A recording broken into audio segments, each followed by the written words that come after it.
So I guess we can get started, I guess. So I sent you some questions and I guess I'll just run through some of them as well. So for the first one, how do you think we can support girls who are suffering from disordered eating? Yeah, that's a really tricky question. And helping a friend or a family member who's struggling, it could be highly emotional and very painful, especially if the person is refusing to seek treatment or denies that they have a problem in the first place.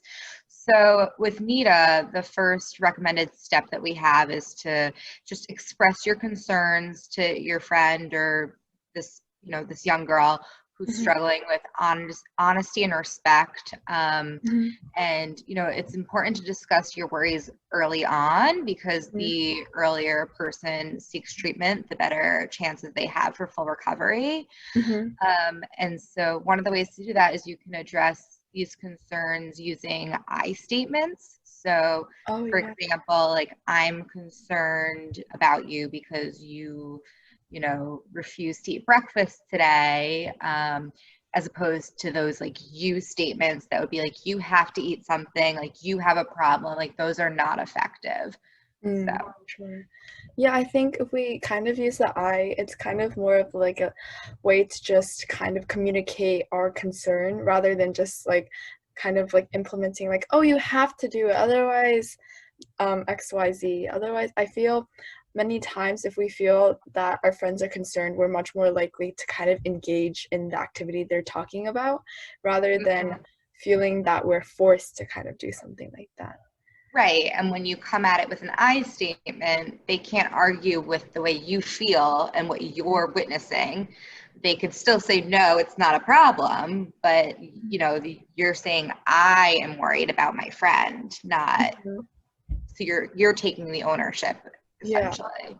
Yeah, and I think especially between friends, it's kind of like, oh, you can't really change what your friend is feeling or thinking. It's extremely valid, and you want to kind of realize the valid points of their like concern for you as well. Hmm. Yeah. So the second question is actually pretty similar to the first one, and it's that what is some advice you would give for girls or people in general who are suffering with an eating disorder, and who should they aim to reach out to? Hmm. So yeah, we encourage people to seek treatment by an eating disorder specialist. As I mentioned, sooner rather than later is always Mhm. ideal. And some people, they might be hesitant to seek help because they might fear stigmatization, or they might think like, it's not that bad, or that they can recover on their own. It's understandable that it's difficult and frightening to seek help. Mhm. And it's okay if somebody's not ready for help, but I would Mhm. still encourage them to contact NEDA, so the National Eating Disorders Association, to contact our toll-free and confidential helpline. Mhm. And I can give you the phone number, or if you want to, the website's usually easier because we have phone, instant messaging. We actually launched a new texting service as Oh, well.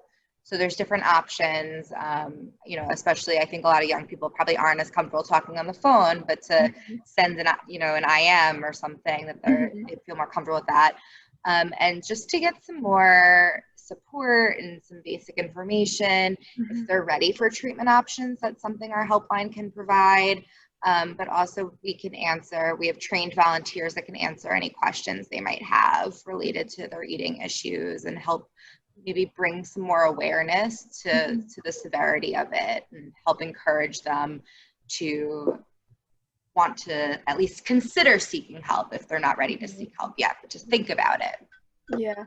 I think like in a really important part of just like getting treatment and such is just the idea of even considering it as a possibility rather than just like, oh, I want to kind of get out of the mindset that I was in before, and this is like the first stepping stone into that kind of path to recovery. Yeah, I personally think that's the biggest, like that's the hardest part, the hardest hurdle, I should say, is Mhm. from thinking I don't have a problem to, there's something called the stages of change. So there's the Mhm. pre-contemplative stage, which is somebody that is doing some disordered behaviors but don't think they have a problem, and Mhm. that jump to the contemplative stage where you're like, ooh, like there's something about what I'm doing that like doesn't really feel normal. Mhm. I think that is so much more challenging than jumping from like, this doesn't feel right to I want to seek out treatment. Because Mhm. once you kind of can bring awareness to it, Mhm. you kind of got the ball rolling. Yeah, So for I sure. agree. That's a big hurdle, is to even recognize that you have a problem. Yeah. So, how do you think we can understand more about eating disorders?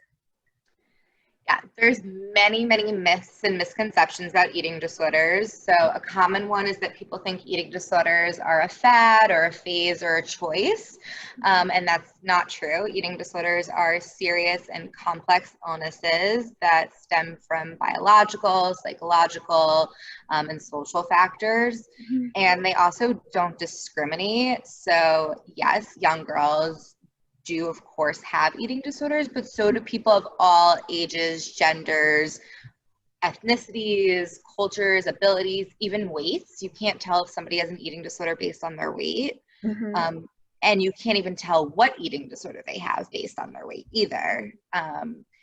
So our website, so www.nationaleatingdisorders.org, which you can also get the helpline information there.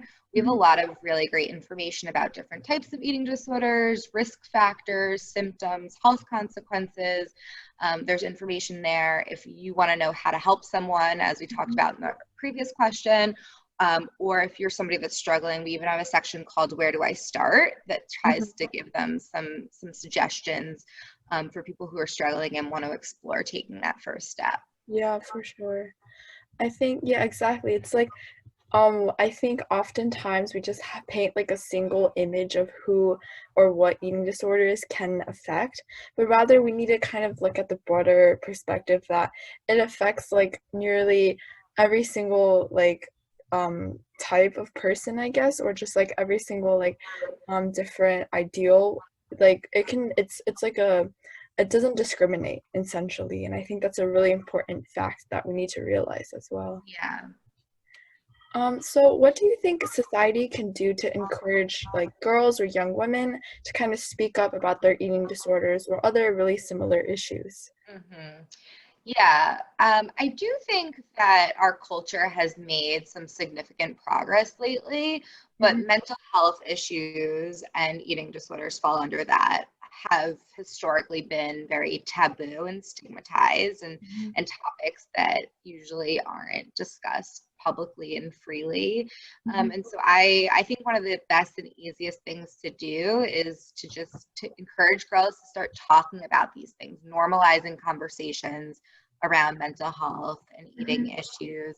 And also, you know, if I think we can all kind of take a look at our own beliefs about eating Mhm. disorders and the stigmas we were talking about before, with how like they don't discriminate, and really thinking about that, even though society tends to paint one type of picture of who has an eating Yeah. disorder. And then also trying to stay away and think about comments that we make, related to like, comments that could seem like compliments, or even they can seem harmless, like "you look great," "did you lose weight," which could unknowingly perpetuate disordered behaviors. Yeah, for sure. I think like a lot of like our everyday kind of interactions actually perpetuate a lot of different like mentalities like the diet culture mentality or perpetuate like fat phobia or things like that. I think if we just like keep everyone in balance and encourage people to kind of just share their stories and share their experiences, like we'll kind of create more of like a community of being accepting and like not as such a harsh comparison and a constant like, oh, do I have to do this in order to feel that way or look that way? And yeah. 100%. Especially, I mean, summer, I guess, is coming to an end, but especially summertime, it's really problematic with, I mean, I guess this year with COVID, things are a little different, but the whole bikini body season Mhm. mentality and things like that, Yeah. it's harmful. Yeah, especially I think in the summer, like I feel, or like everyone just feels a little more exposed in a way. Just like, oh, everyone's wearing less clothes because it's hot outside and etc. And I think with that, it just can really mess with you with thinking about like, oh, I don't look like her, or like I don't feel or look as good as someone else, and it can really just perpetuate a lot of different like issues that can lead to bigger issues as well. Definitely. Yeah. So what are some of society's expectations about body image, and how can we kind of change these negative perceptions? And how can girls or young women kind of ignore society's expectations on body image as a whole? Yeah, so we talked a little bit about, for example, in the summertime, beach body. There's Yeah. always, it's really interesting. Like if you think about different points in the year, there's always some sort of diet culture messaging around it, whether it's, you know, Halloween and like losing weight for your costume, or Thanksgiving and not to eat too much, and the holiday season, everyone's talking about like gaining weight, and then New Year's resolution. Like there's just always all these different kind of touch points in the year that are about what your body should look like according to society. And you were saying, what was the rest of the question? Sorry. Just how can girls kind of ignore like society's expectations, or just like not pay attention to these kind of like unreal expectations as a whole?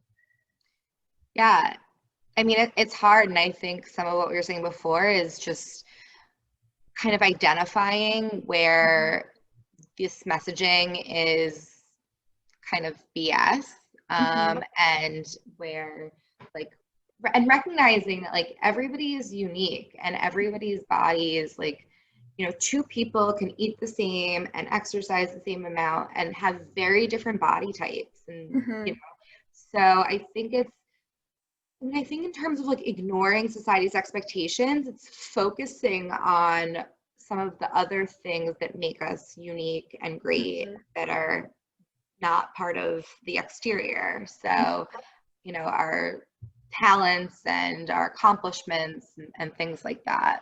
Yeah. Placing less value on what you actually look like. Yeah, because I think at the end of the day, a lot of girls and young women need to kind of realize that, oh, like my physical like appearance is like just one small part of me. Like I have so much other things to offer, and so many like other important relationships to like kind of pay attention to as well.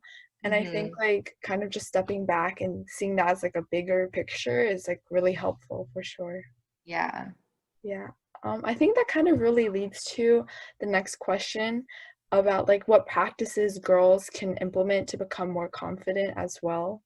Yeah. Hmm. So, I mean, I think different things are going to work for different people, but NEDA has a program that we offer called the Body Project, which is a evidence-based program for high school and college age girls, um, that basically speaks out against this appearance ideal through written and verbal and behavioral exercises. And basically, you're rejecting that, Mhm. and the more you talk out against it, the more you start to believe it.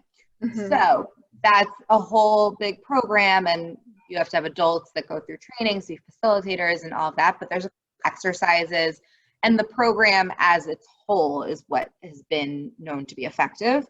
But Mhm. there's a few exercises from that program that I think are really helpful that you can do as standalone activities. Mhm. So one of the things is to look in a mirror and write down 10 things you like about yourself, but Mhm. the trick is it's both external and internal. Mhm. So like, and some people might struggle more with one over the other, Mhm. but really looking at yourself and, you know, talking about some of the things that make you a good person, a good friend, and Mhm. also some of the things you like about your body. Mhm. So that's one exercise that could be helpful. And it's really hard at first. The more you practice it, the easier it gets. For sure. And another one, which you were hinting at before with like summertime and being more exposed and wearing like less clothing, like that's true. Like that's the nature of summer. And so there's something, um, the Body Project encourages people to do a behavioral challenge. So Mhm. basically to wear something or do something that they might not normally do because of body image concerns, and Mhm. test it out, see what happens. usually what happens is nothing, right? So Mhm. usually you wear the bikini to the beach, even though you're really nervous, and nobody notices, or your friend might compliment you that it's a cute bathing suit, Mhm. as opposed to your fear that people are going to make fun of you. Or so that's another thing too, is just to challenge yourself and start with one activity or one piece of clothing at a time. Mhm. And those are two ways to help increase confidence. For sure. I think like just directly countering what you're thinking about yourself or like the negative perceptions about yourself is so helpful because once you kind of realize that, oh, it's not as scary as I thought, or it's like, oh, I feel so much better actually doing this activity and such, Mhm. you kind of realize that, oh, as a whole, like I feel so much more confident about myself, and I feel that it's like I feel so much ready to do something and help myself as well, even though Mhm. obviously it's like a long process. Oh, yeah, Yeah. yeah. That kind of again leads to our last question as well, with how can we encourage like a culture of confidence, and like allow girls to accept every part of themselves and such like that. So, one of the things that we can encourage is media literacy, Mhm, which kind of speaks to the question about society and the body image expectations.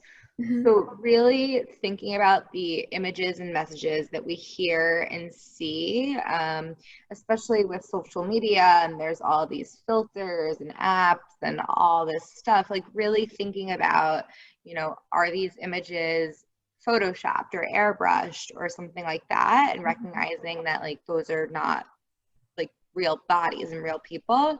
mhm, I also think and I was mentioning this earlier in terms of um, like paying attention to our own attitudes and beliefs and comments. mhm, So, for example, and my friends used to make fun of me for this, but now they just know it's part of what I'm going to do, is if they're talking bad about themselves, I say this really cheesy comment, but it's true. And I say, don't say that about my friend. So they're like, and so I kind of put myself in that position, and now they know, like, okay, Chelsea is not somebody that we can talk badly about our bodies in front of, like she's not that friend. So I think modeling good behavior and good attitudes towards our bodies and towards society. I can't tell you the last time I bought a fashion magazine. So things like that, I think being a good example for other people and kind of sharing these misconceptions and spreading awareness about just all the noise in the media and in society, the diet culture and all that stuff.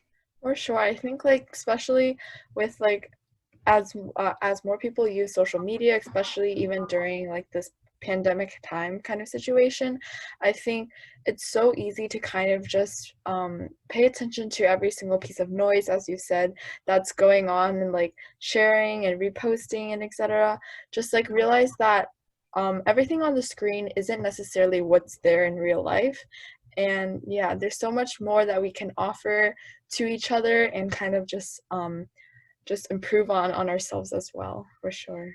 And I think with social media, it's really important to curate your own feed. So unfollow accounts and people that do send these messages and then do make you feel bad about yourself, and Mhm, start diversifying your feed a little bit.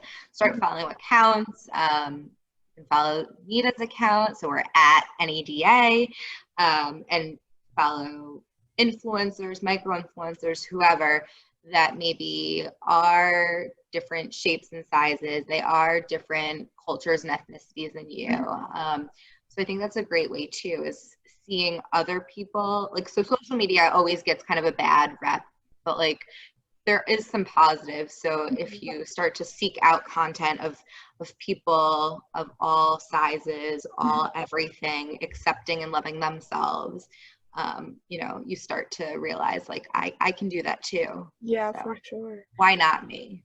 Yeah. Just like I kind of think that if you kind of in a way you kind of become who you're like emulating and who you're seeing constantly. And I think that Yeah, exactly. Social media can really be a two-way street. It can be both harming if you're looking at the wrong people, but both uplifting as well if you're looking at people who are like confident in their own skin. And if we strive to kind of emulate that and kind of like um, become one of those people as well, I think it can be really beneficial to girls and women as a whole as well. Yeah. Yeah. Oh, that's so awesome. That's basically all the questions I have for now. Yeah.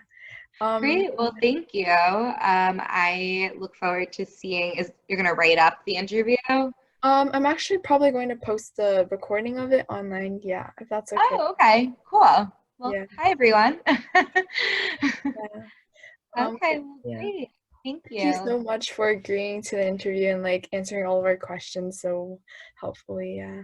My pleasure. And again, the NEDA helpline is available, the NEDA website, and anything else. And you know how to get in touch with me if you need any Mhm. more information. Yeah. So thank you. Yeah. Thank you so much. All right. Okay. Bye. Bye.